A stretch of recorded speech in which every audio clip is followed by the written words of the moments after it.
Are you tired of watching shows that only give you general social media theory and expect you to figure out how to apply it to your own industry? Join us for this week's episode of Social Chatter, the industry's longest-running social media marketing news talk show. Not only will you learn the latest breaking news, but you'll also gain practical advice on how to apply it. Now here's your host, Karasiewicz.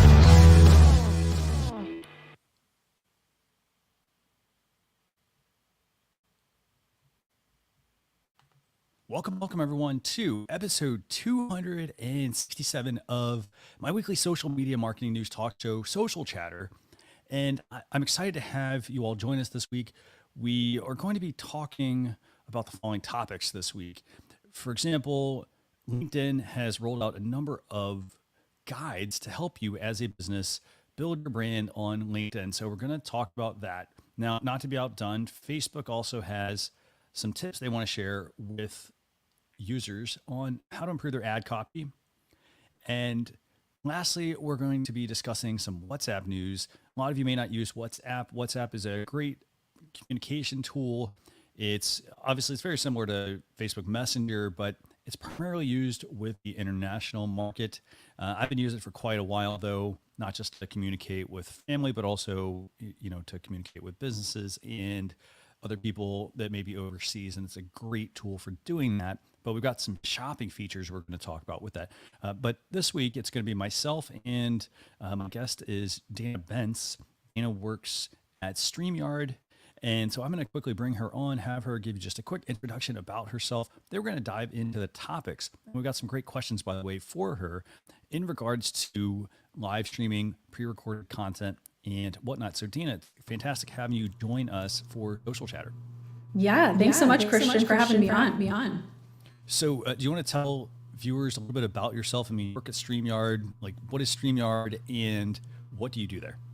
Yeah, absolutely. So most of your viewers have probably heard of StreamYard or have seen your show before on StreamYard. But for those audience members who aren't familiar with it, StreamYard is a live streaming studio that's built into your browsers. You don't have to download anything. You don't have to have any software on your computer. So everything runs in the cloud, and it's just a really easy way to create professional live stream shows. So you can interview guests, like we're in an interview now. Or you can share your screen, like you do a presentation, and you can show live viewer comments on the screen. Like we could do, we have Marissa here, we have a few people tuning in live, and we can show them on the screen to just create so much more engagement like this. And can't wait to see Dana's face. Thank you, Marissa. Thanks for tuning in live. So that's a super brief overview of what StreamYard is, and we're using it right now to broadcast this. But I'm Dana Bentz. I'm head of marketing at StreamYard, and I do a lot. I wear a lot of hats here. I do a lot of social media. You'll see me on a lot of StreamYard shows talking about StreamYard, just getting the word out about it. And then I also manage our customer success team here at StreamYard. Fantastic. Yeah, I mean, it's a fantastic tool. It's what I'm using right now for Social Chatter. And another feature that is really good about StreamYard is it has a simulcasting feature. So, for example, instead of broadcasting to, say, a Facebook Live and then saying, well, hey, you know what, I want to put that on my YouTube channel. What a lot of people will do is they will broadcast a Facebook Live. They'll download the video. By the way, it won't be in good quality if it's directly on Facebook. And then they'll upload it to YouTube. And so they're kind of doing things a little bit backwards. And so StreamYard has a great simulcasting feature as well. For example, right now we're broadcasting to 2 Facebook pages, a LinkedIn profile, 2 YouTube channels. There's various ways to mix up that strategy.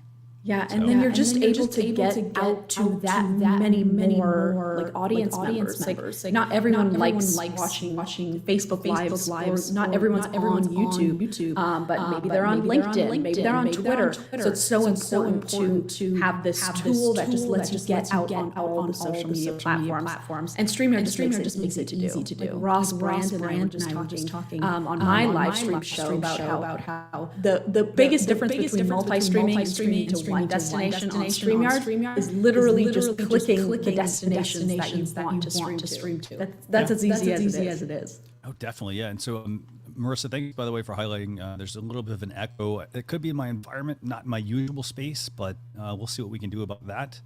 So we can just mute each other to exactly, get rid of that. Actually, let's try that. Let's actually see if the mute. So I'm going to mute myself, and we'll see if that actually causes the echo to go away. Okay. I'll keep talking so we can see. Marissa, how is it out there?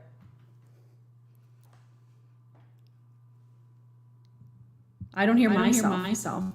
So we'll see if she responds. She could be in the middle. Actually, I think the echo just went away. That's interesting. It sounds a lot better, but so let me know. You ready to kick things off? I mean, I know we got a lot of topics we want to talk about this week. Good. Absolutely. Perfect. I'm ready. Topic number one that I want to discuss this week. It's LinkedIn. LinkedIn is rolling out a whole bunch of guides to help you build your brand on LinkedIn. So are you a big LinkedIn user at all, or how do you spend on LinkedIn? So I really like LinkedIn. I was actually one of the in the beginning when they first launched LinkedIn Live. I was one of the first who got approval, and I was super excited for that because LinkedIn, it was so new, and LinkedIn was really pushing that aspect or that avenue. So everyone would get notifications when you were live. But I just really liked seeing how LinkedIn has. They've just really been innovating their not only the live, but just everything about LinkedIn feels like it's still in startup mode, which I really like. Like they're constantly adding new things. Like they just added LinkedIn stories and things like that. So I really like that about LinkedIn. It's not my biggest platform.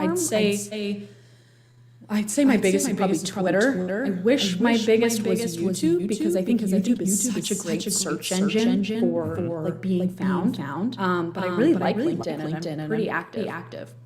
Definitely. And I 100% agree with you from a YouTube perspective. It's definitely a place that you want to spend a lot of time if you're primarily creating videos. Now, if you're in the market of business, LinkedIn is definitely going to be the place that you're going to want to spend a lot of time on. That's the place where most of your associates are going to be. Keep in mind, if you're trying to reach, for example, the CEO of a company, they're probably not going to be on Facebook. So spending your time on Facebook, not necessarily the greatest use of your time, on LinkedIn as well, may not be good there either. So I'm not sure. Andrew says he's getting some audio doubling. I'm not sure where that's coming from. I think he's just talking about the echo. Why don't you just mute when I talk and I'll mute when you talk and we'll be good. Okay, it's yours. It's your audio. Okay, so let's do this. I'll mute you and then, we'll bring you back on here in a sec. Okay, so is that better actually, Andrew or Marissa? Just let us know in the comments. But so basically what we have going on this week from LinkedIn, as I mentioned, they've brought out a whole bunch of different guides, and there's quite a few of them. I just want to highlight just which ones they've rolled out. So for example, they've got these new guides to help you maximize on-platform performance, and they've got 3 guides. They've got a brand building guide.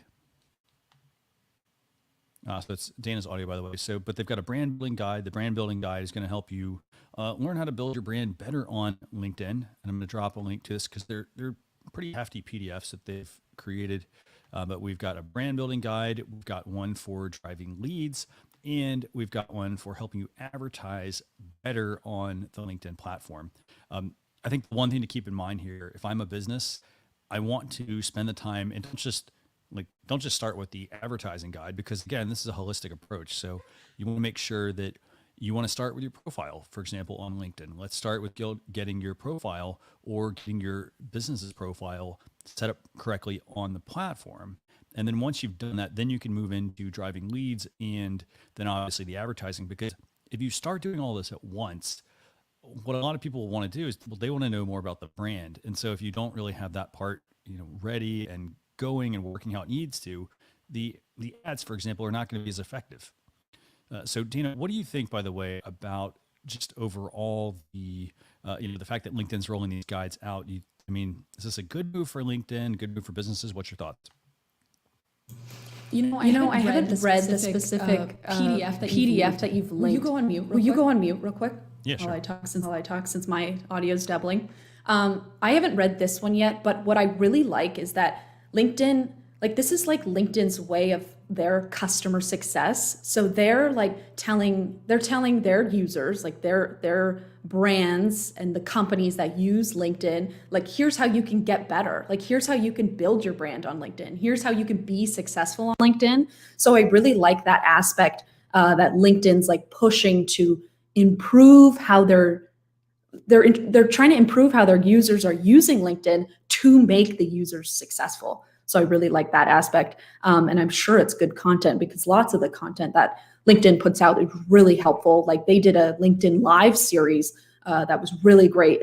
They started it at the beginning of the lockdown and they were interviewing really high profile guests. And it was just really helpful. It was something about working from home, but just how LinkedIn was giving back to their users, to their community with that knowledge was just really helpful. And I really like that LinkedIn's doing that for their users.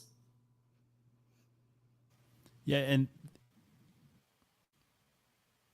and that's, it's a good thing that LinkedIn is doing this because, again, I mean, it's about getting the user comfortable on the platform. Now, the other thing I like about this, by the way, is the fact that you can use these techniques and these tactics that they're sharing across your other social media platforms as well. Remember, LinkedIn is a place where people typically will go to do business. And so, for example, if you're setting up your brand profile, why not take some of the facets that they're highlighting in these guides and why not go and put those, for example, into practice on your other social media channels? Why not even test them out, see if it actually works? Maybe it works better, for example, than, the normal way that people typically approach building a presence on a platform. So, this, for example, this is the brand building guide that they've published. It's not just about the stats about, well, hey, brands have seen 33% increase in purchase intent resulting from ad exposure. Most people know that if they're going to spend money, they typically will get better results. But they do focus on things like defining your objective, building an organic presence, your targeting aspects, choosing the format mix. So like what kind of content you are going to be publishing, and then obviously using your KPIs and your ROI to make sure that you are measuring the success of your campaigns and then using that information to help you improve them so that, you're getting in front of the right audience and so that you can sell more. So just a whole bunch of guides from LinkedIn this week. But what we're going to do now, if you don't have anything else, do you have anything else you want to add, by the way, Dana, about this one? I think I just wanted to mention that building your brand, like learning how to build your brand, it's going to help you on all the other social media channels, right? It's not just LinkedIn. They have all those great facts and specs for LinkedIn specifically, but getting better at branding is going to help you in your whole digital presence. Fantastic. So the next topic I want to move to real quick is shopping from WhatsApp.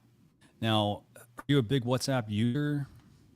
Not too big. We were just chatting before the show backstage that I've only messaged my European cousin on WhatsApp because it used to be a better way to do it versus text.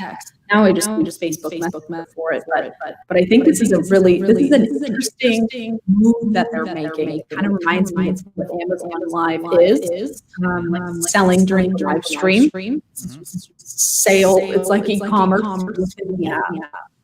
Definitely. And the thing here is, if you work with anyone that is international, overseas, a lot of them, they don't have websites in a lot of places. They primarily use their social media platforms to get their point across to people. And so by adding, for example, the ability to shop from a chat,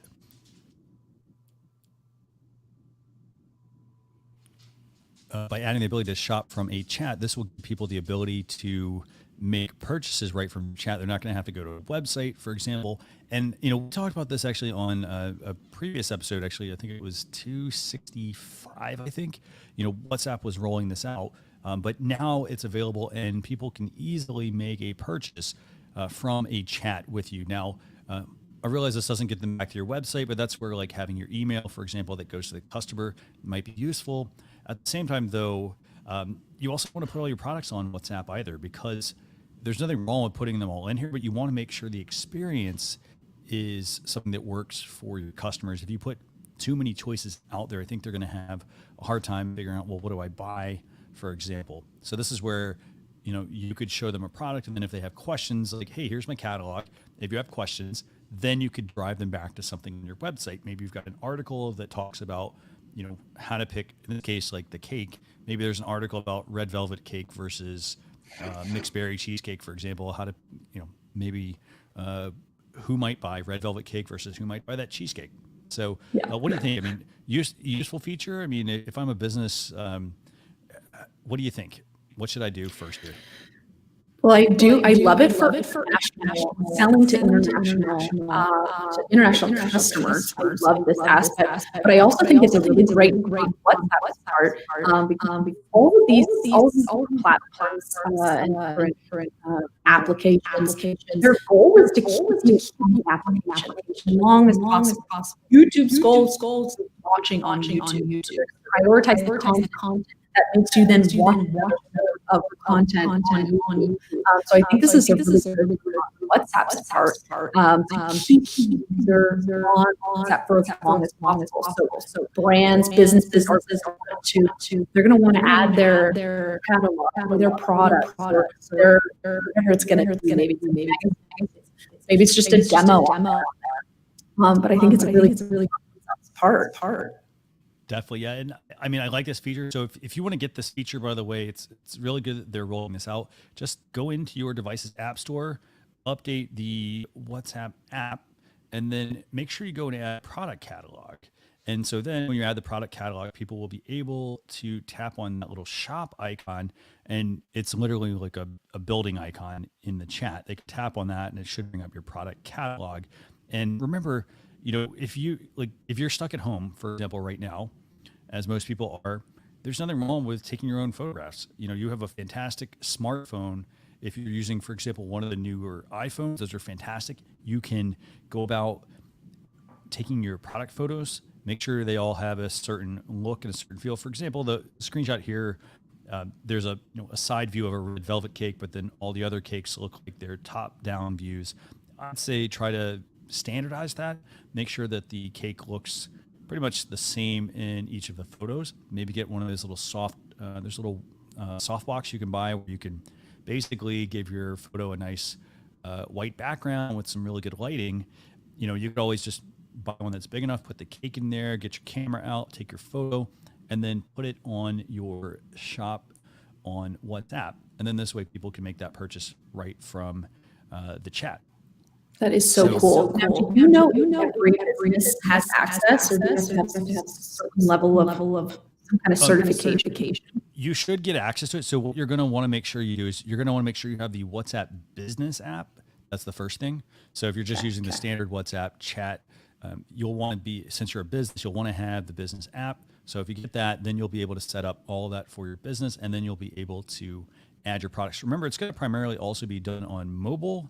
And so you want to keep that in mind because, mobile, does have a few limitations. So if you're taking the photos on the device, that's perfectly fine. But you may have to, for example, type out the titles and descriptions definitely for each one. Like, it could be a lot of typing maybe. So maybe what I would do is I'd almost email them to myself. So type them in your email program, send them to yourself, access them on your mobile phone, copy all the text and drop them in. You got your products.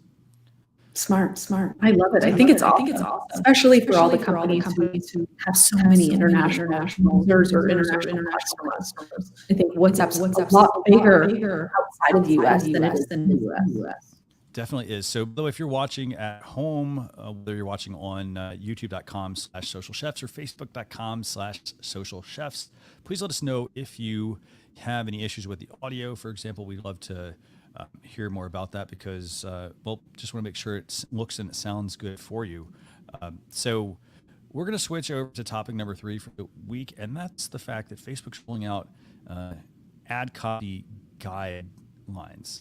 So they're rolling out some guidelines. Again, they're kind of following in the footsteps of LinkedIn here and their Facebook ad copy guidelines. And, part of the importance of this is that, the holidays are coming up, Black Friday's coming up. Hopefully you've already got your shopping and all that stuff for you're shopping. Hopefully you get your products ready, as a business owner. But they're rolling out these ad copy guidelines, and they're designed to help you do a few things. So, for example, they're going to focus on this, and you're going to hear the same core values there. You're going to hear brand voice, for example. They want to help you with your brand voice. They want to help you with positioning your product, making sure you're using the correct words, the correct terminology for your audience, for your customers. So, for example, if I'm selling a high-end luxury product, I want to make sure I'm using a very luxurious phrasing.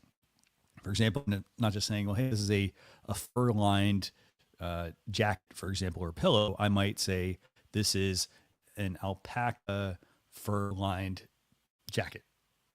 So I'm trying to be more descriptive about this to my audience. And obviously, they're focused on branding, just like they did on LinkedIn, and then also being strategic with your spending. So what do you think? I mean, do you think, is it time that Facebook started to roll out, ad copy guidelines, or can people kind of just come up with this on their own? What do you think? Well, I go back and forth because sometimes I think, the people who are running these ads on Facebook are probably ad agencies, people who know how to run that well. But in the case of StreamYard, specifically, that's not the case. Like small businesses, startup companies, the person who started the business, or especially if it's a 1 or 2 person company, they're the ones running the ads. So having these guides and having Facebook help you be more successful with your Facebook ads, such a good move for Facebook, because now the more successful you are, the more things you sell with Facebook ads, the more money you're going to spend on Facebook ads. I think just like LinkedIn, and just like it's a great move for LinkedIn to do that for their customers, to help their customers more successful on LinkedIn. I think Facebook is the same thing. Being more helping their users be more successful. Definitely. And I'd say this, I mean, the other thing also, so Facebook's rolling out these guidelines, LinkedIn's rolling out a whole bunch of guidelines as well. I think this is very good that they are doing this, because there's a lot of people, even though social media has been around, I want to say it's sort of old, but it's still something that a lot of people and a lot of businesses, they don't tap into. And so I think having these guidelines are very useful. I think that, even if it's like, maybe you'll be able to pull out a nice little nugget or a nice tip and trick out of a particular topic. But the fact that, like, for ad guidelines, for example, a lot of people, they look at taking a shortcut. And I think what you want to do for your ad guidelines is make sure that you're continuing to improve them. So, for example, the first set of ads you run, it's going to be scary. You're going to run some ads and they may not actually work. They may not be, phrased correctly, but run them, have a budget, stop it, and then go and potentially run another set of ads and then revamp something. Maybe we're going to change the phrasing we're going to use, or maybe we need to change the artwork that we're doing with our ads. Maybe that just doesn't work. Maybe it's hard to see. So that's great. That's great advice for someone who's just starting out running ads or even working on their copy. It's kind of the same advice we give for new live streamers. Like you can't get better at live streaming until you get started. Like until you start streaming, you're not going to get better at it and improve your lighting, improve your audio, improve your studio behind you. Gotta first go live, and it's going to suck. Like maybe your ad is going to fall flat. You're going to waste a lot of money in the beginning, but then you're going to tweak it, and then you're going to make it better the next time, and that's just how you improve. So that's great advice. Exactly. That's what Jem, my co-host, often says. We talk about getting better 1% of the way. And so, for example, every single day, it's doing something to make things a little bit better. So, for example, and to your point about streaming, if I'm over there running a live stream, I don't have to go out and buy all the expensive equipment. I don't need to go pay $1,000 for a camera, and I don't need to go buy a mixing board necessarily. Maybe the first thing I want to do is let me get comfortable with the platform, understand how it works. And then once I'm comfortable with the platform, then I may want to invest in, I'd say, a microphone, because sound is actually, or audio, the most important part of a live video is having good, clear audio. And then you can branch out into cameras. Yes, you have cameras on your laptop. They're not that great usually. But for 50, 60 bucks, you can upgrade to, a lower end Logitech camera. It's going to be leaps and bounds better than your computer's webcam for the most part, but you can use that. And then you can move into what a lot of people are using, like a DSLR, or they're using, a mirrorless camera.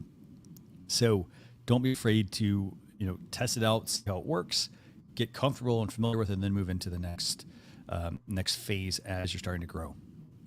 Yeah. Okay. Yeah. So, 100% agree. Let me see what other questions we have for you. So, I think what we're going to do now is I want to actually ask a couple of questions in regards to live streaming. And I know we have got a couple other topics that we're going to really cover because, they're smaller things. For example, like Snapchat's got something called Snap Connect, and TikTok's testing out the Learn feature on their platform to drive people to how-to videos through TikTok. But we're going to put those in the blog post recap. What I want to do though now is I want to talk to you. Got a couple of questions for you. And, in terms of live streaming, obviously you work for StreamYard. So I want to first though, and we're going to talk about just the general idea here. So, a business that, hey, they've heard about live streaming, they've heard they should get into doing it. What types of business though can leverage live streaming? Like, there are certain ones that should use it, certain ones that should not. What's your take? Do you have any tips you want to share with viewers? Yeah, so I think the biggest benefit that live streaming is given certain portion of businesses is really small business owners. You can think of like solo entrepreneurs or solopreneurs, is what they're sometimes known as. But a great example of this is like a life coach or business coach, where it's one person, they don't have a team working with them. It's just one person who's now they're trying to build their own personal brand to get clients or to add people to their mastermind group or what have you. And we've really seen Xtreme. That's the demographic who really values success. It feels like with live streaming, it's just a great way to engage with the audience. Like, we can chat with them in the comment section, and they can ask questions live. And it just grows your following so much because it's just more engaging content. And social media platforms like that, they want it to be a more engaging content for them to share with the other platforms. But the other thing about coaches, or the other business sector that we've seen really powerful results from live streaming, in addition to these entrepreneurs, is software type companies. Who it's kind of like think of it like a I don't know what we call it, but a tech summary, or like where a company live, they have a live stream show, and they ask their audience members who are their users. So you could think of like Facebook going live, and engaging with the users of Facebook. And now it's a little bit better. I think it's better for smaller companies to do this. It's a lot easier to be engaging with a couple of people in the comments, maybe 100 to 200 people in the comments rather than thousands. But these startup software companies will go live and they'll build a community around their brand. And I think that's a really powerful piece of building a brand. Is that engagement, is that building this community around this physical product that you built. Definitely, yeah. And I think, like, just live streaming overall, I mean, a lot of businesses, they need to get started. I think they need to look at their competitors. For example, look at competitor in your space and see, are they doing anything that we might be able to do in our business as well? It's not to say, well, hey, let me copy exactly what they're doing. Let me get an idea of what they're doing, see how effective it is. For example, if you're both in the same space, you're both industry leaders, and it's not working for them, well, maybe it just needs a new approach that you can take. Well, and we've seen it with the social media platforms, specifically that LinkedIn just came out with LinkedIn stories. First it was Snapchat, then it was Facebook, TikTok, and then now LinkedIn's coming out with it. So I think it's so true that we all kind of take notes from all our other competitors. Definitely. So I have another question for you. So next question for you is regarding, we've got live video. So people hear live streaming, they immediately want to jump on that. And it's great that they have the enthusiasm to want to do that. But they can also make pre-recorded videos as well. And so my question for you here, obviously, if you do live, you're not editing the live video. It's live as things happen. For example, if the audio is bad or the video cuts out or somebody runs in the background, like that's all live in the video. Now, for a pre-recorded video, I basically create all the shots and push everything out, and I don't everything is pretty much edited and scripted out. Which one should a business use though? I mean, pre-recorded or live? What do you think?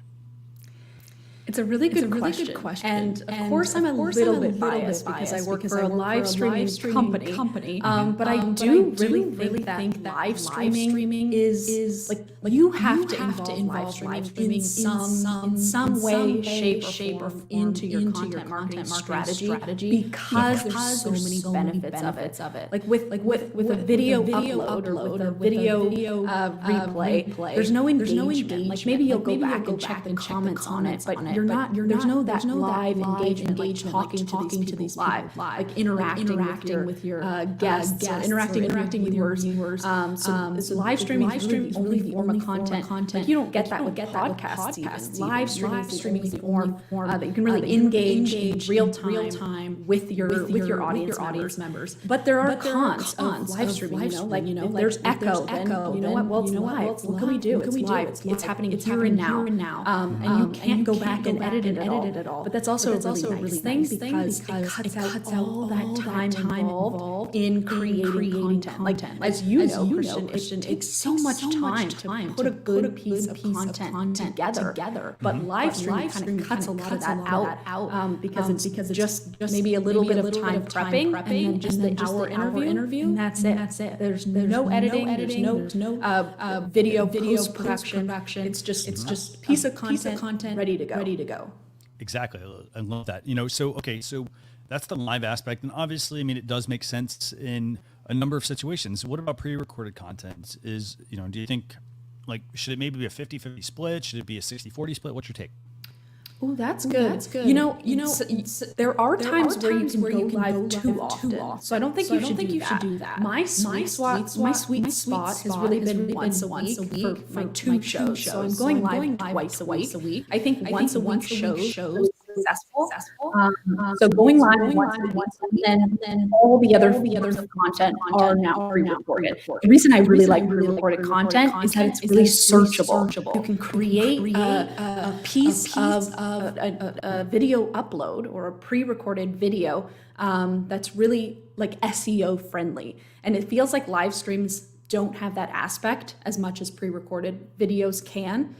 So I really like that aspect of pre-recorded content, being able to search it, being able to add video tags and captions and things like that make it come up in Google more often. So that's where I would use pre-recorded videos for that. So maybe if you're putting out three pieces of content a week, I don't know what's the recommended pieces of content, but if you put out 3, maybe one of that is a live stream and the 2 others are pre-recorded.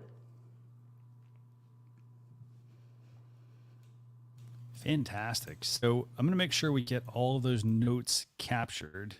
I'm noticing there's still some echo issues and whatnot in the background. I think with your double, I'm sure we got double mics somehow somewhere in the loop. But I want to thank everybody who's been giving us some feedback on that so we can try and address that. So what I want to do now is I want to switch over to a segment called Tool Time, where basically we're going to be talking about 2 tools that we think it's a pretty cool tool. Basically the way it works, and maybe we can have Dana talk about this, but the way that it works is you bring up the camera and then you're able to, once you have the camera brought up, you're able to then add all of this functionality and all these cool features to your live stream. And then you're also then able to bring those in, for example, in the StreamYard, it works as what's called a virtual camera. So this is the tool. It's called Xpression Camera. Have you had a chance to check this one out, Dana? No, not yet, but it sounds like it's going to be so fun to use. And I think a lot of people like they have something that beautifies you on Zoom. And a lot of people really like that feature. So I feel like this kind of takes it to the next level with a makeover. So I think it'll be really popular. Definitely. And, as far as the Xpression Camera tool, I mean, as you can see here, it's a pretty easy process. You pretty much install their software. So you download the Xpression Camera app to your desktop. So this is a desktop app. Once you've got it installed, when you go into your live streaming software, for example, if you go into StreamYard, you will have a camera, you'll have the ability to select the camera that you want to use and also your microphone. And so you'll select the virtual camera, which in this case would be the Xpression camera. And then it's going to make it easy for you to bring in photos or videos and whatnot and apply that over top of your video, over your feed, over you in real time. So it's also going to use a lot of your movements as well. And they also have a mobile app for iOS as well. So this way you can use it on your smartphone, which I think is pretty slick. So let me see if I can go ahead and play this. Let's see if this actually will work. Last time I played some video, I got a ding from YouTube because of the music, but we'll see how this actually works. So give me 1 second.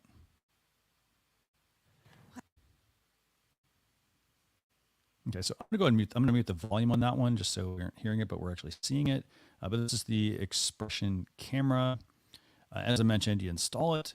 It's going to now totally help improve your video, make them more engaging. I think it's pretty cool. It's pretty resource intensive, I'd say that.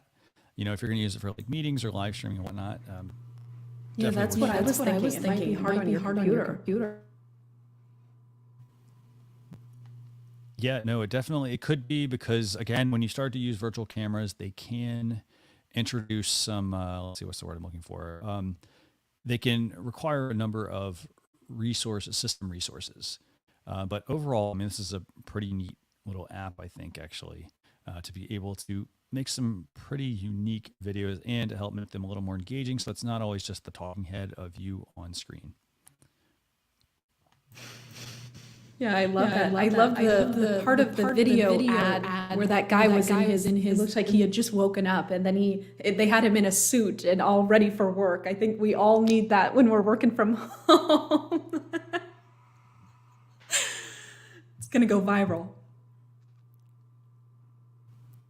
Yeah, that's actually it was pretty neat. I had to do a double take on that, but yes, it's pretty neat that they have the ability to do that. Now, remember though, if you're going to use these, you do need powerful graphics cards on your machine. It's going to be pretty taxing if, for example, you're trying to do all of this sharing. And here's the thing: a lot of people they'll buy the cheapest computer that they can find, for example. And for the most part, you actually want to go the opposite way. You want to try to get a really good machine because the machine can help grow with you.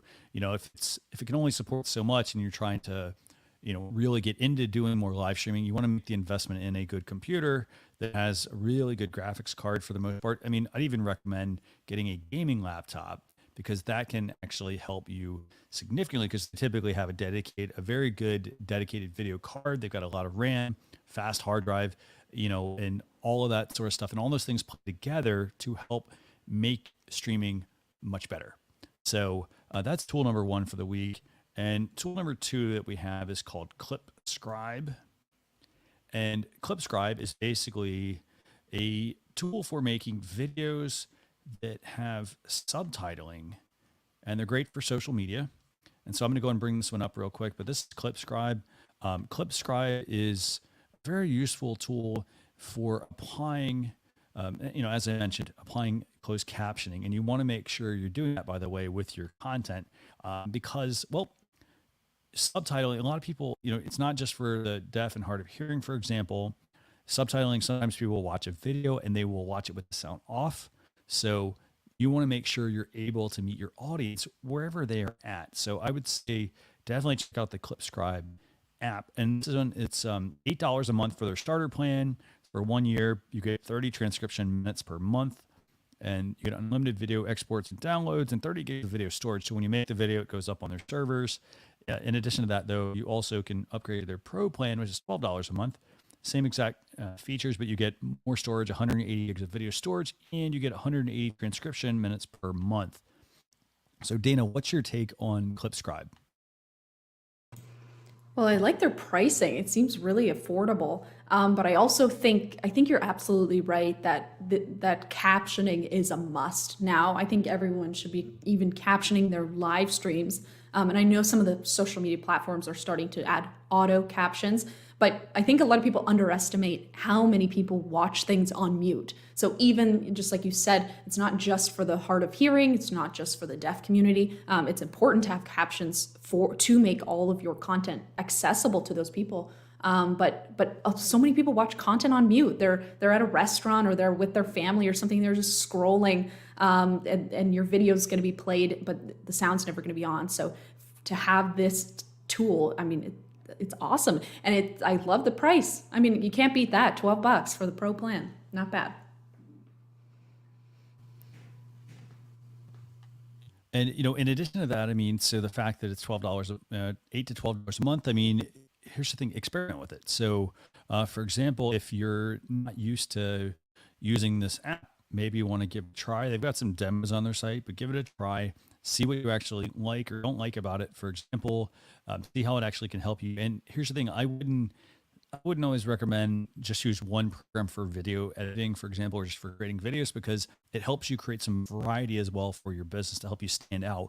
If everyone's using the same program, we sort of call it the Canva effect. And if everyone's using Canva, what a lot of people would do is their videos, their content would all look the same. It'd be like, well, hey, that looks like something Canva was made in Canva. And nothing wrong with Canva. Canva's a great tool. But you want to make sure you vary your content, make sure that it looks good, but also make sure that it looks unique so that it can stand out amongst all the other content that's out there, to get people to stop when they're scrolling on their social media channels. So Dana, I want to thank you for joining us this week for Social Chatter episode 267. If people want to get in touch with you, what's the best place for them to do that? Yeah, so thank you so much for having me, Christian. This is awesome. And I love how many episodes we're on, like 267, you said. That's awesome. But yeah, you can reach out to me directly at contact@streamyard.com and just put Dana somewhere in the subject line if you want to reach me. And if you want to get started on StreamYard, just sign up for our free plan to play around with it, because that'll be really fun. Fantastic. So just a couple of quick notes for everyone who's watching. If you're watching this live or watching the replay, but go to socialchefs.com/SC267 later this weekend. We're going to have the blog post recap go out with all the topics we talked about, the news topics, the questions that we had for Dana, as well as some additional topics we didn't get to. Also, don't forget, there's an Alexa flash briefing and a podcast version as well if you want to just consume this in obviously a lot less time. If you have any questions, leave those in the comments and I'll do my best to get to them. And in addition to that, don't forget to join us next Thursday, 9:30 a.m. Eastern Standard Time. We're going to be joined by Dorian Morin Van Dam she works at Social Media Pro. She's been a frequent guest on the show, but we're going to have her on, and we're going to be broadcasting primarily on YouTube or Facebook.com/social chefs. But I hope to see you all there. But again, thanks a lot for being a guest. Again, thanks for everyone that tuned in, and we will see you all on a future episode. Have a great weekend, everyone. Thank you. Bye. Bye.